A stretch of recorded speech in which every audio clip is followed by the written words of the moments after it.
Bonjour, peuple de Dieu. Je ne sais pas où vous me suivez. Je sais que dans d'autres pays, il fait déjà soir, dans d'autres pays, il fait jour, mais partout où vous me suivez, je vous salue au nom de Jésus. Je suis votre sœur Nadine Moutello. Je me suis déjà présentée dans la précédente émission, dans l'introduction où nous avons parlé de la relation avec Jésus-Christ. Et nous avons une base qui est Actes des Apôtres 2, le verset 42, qui dit « Ils persévèrent dans les enseignements, dans la communauté, dans la communion fraternelle, dans la fraction du pain et dans les prières. » Ok, aujourd'hui, dans notre partie, deuxième partie de notre émission, nous allons parler du première partie du verset qui dit « Ils persévèrent dans les enseignements des apôtres ». Et pour persévérer dans les enseignements, nous devons connaître la parole. La parole, c'est ça la base de l'enseignement. Là, je suis très bénie parce qu'il y a la pluie qui est là, mais malgré la pluie, nous allons persévérer parce que c'est pour Dieu. Et c'est ce que même les Écritures nous disent. Ils persévèrent dans les enseignements des apôtres. Et nous allons aussi persévérer dans la parole de Dieu.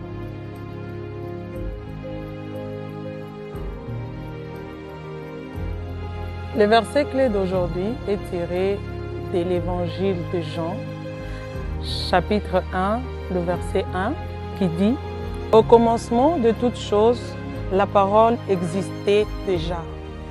Celui qui est la parole était avec Dieu et il était Dieu. » Ici, nous comprenons bien qu'on nous parle de Dieu qui est la parole.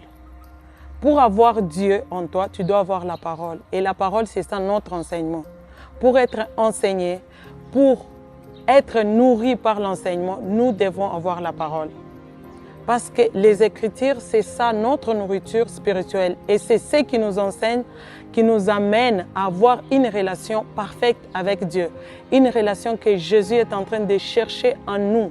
D'ailleurs, Colossiens le dit dans le chapitre 3, le verset 16, qui dit ceci, que la parole du Christ avec toute sa richesse habite en vous.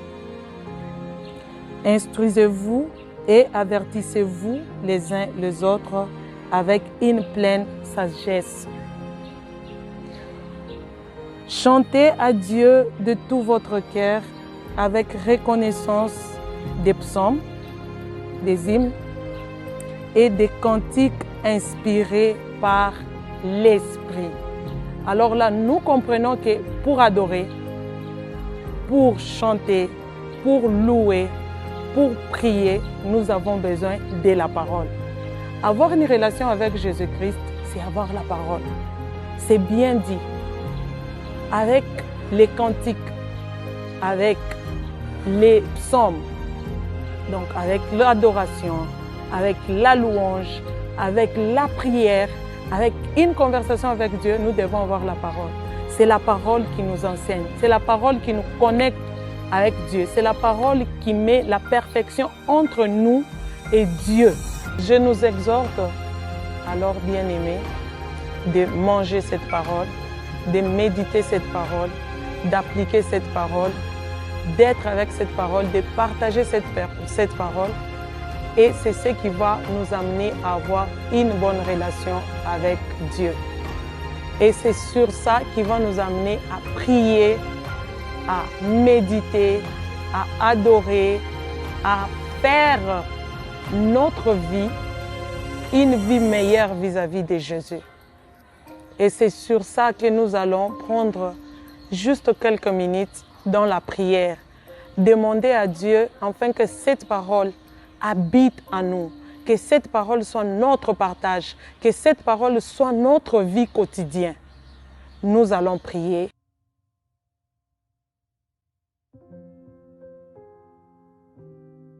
Seigneur, nous te disons merci pour ce moment que tu nous as accordé en ce jour. Merci pour ton esprit qui nous a accompagnés.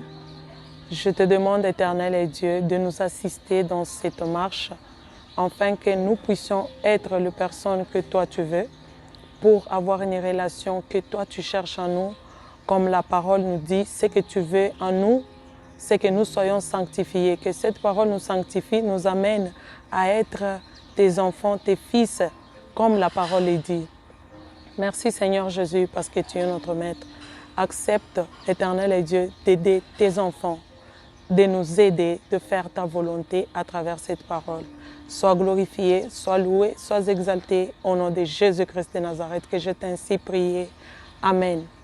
Merci beaucoup, je suis très contente et je vous bénis. Je suis aussi bénie parce que je sais que bientôt nous allons encore nous revoir et nous allons encore parler sur les sujets que nous avons développés, peut-être avec d'autres invités. Soyez bénis, je suis bénie.